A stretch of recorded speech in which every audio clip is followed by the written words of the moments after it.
the biggest question in front of the world at the moment is how is Israel likely to react after the Iranian missile strikes? Joining us is Dr. Einat Wilf, prominent Israeli citizen, has been a member of the Israeli parliament. Dr. Wilf, thank you for taking out time for India Today. I want to start by asking you to describe as best as you can your understanding of the thinking at the highest echelons of the military and the political establishment in Israel on how Israel is likely to react after these 200+ missiles were fired by the Iranians towards Israeli soil. I can definitely say that the mood in general across the country is that this ends here, in the sense that they attack, we kind of call it a draw and everyone goes home, is not in the cards. If you remember, in April, Iran launched a major attack against Israel, and the Americans at the time, very much in a mood of appeasement, which now goes by the name of de-escalation, said, take the win. And I remember thinking that I understand that it's been a while since anybody won a war, but this was not a win. Sitting down and just absorbing attacks, even thanks to our advanced air defense system, that's not a win. Ultimately, the win will have to be the same that it was every time that the world went to war with annihilationist extremist ideologies. Central and Western Europe became free once the Nazis were defeated. Eastern Europe became free once the Soviets were defeated. And the people of West Asia and the Middle East have the right to also be free. And for that, the ideology of the Ayatollahs, the ideology that says death to Israel, and of course, as you can notice, death to Israel is not exactly a negotiable demand. It's not something that we can discuss and agree to kind of reach a compromise. This ideology has to die, like Nazism, like communism, like Imperial Japan, whether it's a hot war or a cold war, but ultimately the Ayatollah regime could not emerge from this war standing. Okay, so you're suggesting that there will be a retaliation in the response. The concern with that is that that could lead to a full-blown war between Israel and Iran. So far, whatever has happened in the past year, efforts have been made to try and ensure that Iran and Israel don't end up in an all-out war. You're essentially suggesting that the Israeli establishment is okay with that and you want to press till you can beat Iran and potentially effect a regime change. It's almost the opposite. If you look at history, appeasement has not worked, and de-escalation, the new word, also is not working.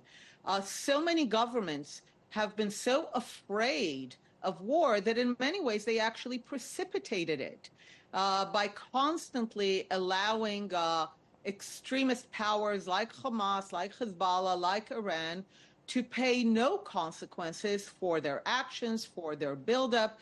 So at one point, you actually have to face the core issue. And the core issue is the extremist ideologies. The Palestinian Hamas ideology that says no Jewish state, the extremist ideology of Hezbollah, the extremist ideology of the Ayatollahs. Those are not ideologies that the world can live with over time.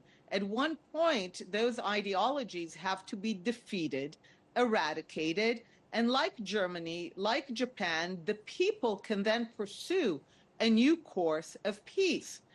We deserve all to be free, and we need to be free from ideologies that want nothing than death. Ma'am, the IDF has announced the deaths of 7 soldiers who were killed during fighting in southern Lebanon today. We've seen from the United Nations to the United States very strong calls for ceasefire, saying that, okay, pull back, given the fact that you've been able to eliminate a large part of the Hezbollah leadership, you've been able to turn the tide with all those pager attacks, the explosions, Hezbollah, Iran, both demotivated. At some point in time, the world is urging Israel now to pull back. Oh, they are still very much motivated. They continue to be devoted to their extremist ideology. Again, we have no territorial dispute with the people of Gaza. We have no territorial dispute with Lebanon. We have certainly no territorial dispute with Iran. Their demand, their ideology is death to Israel. And what we've seen in southern Lebanon is the massive buildup of tunnels, of weaponry, in order to carry out an attack that is 100 times that of October 7th.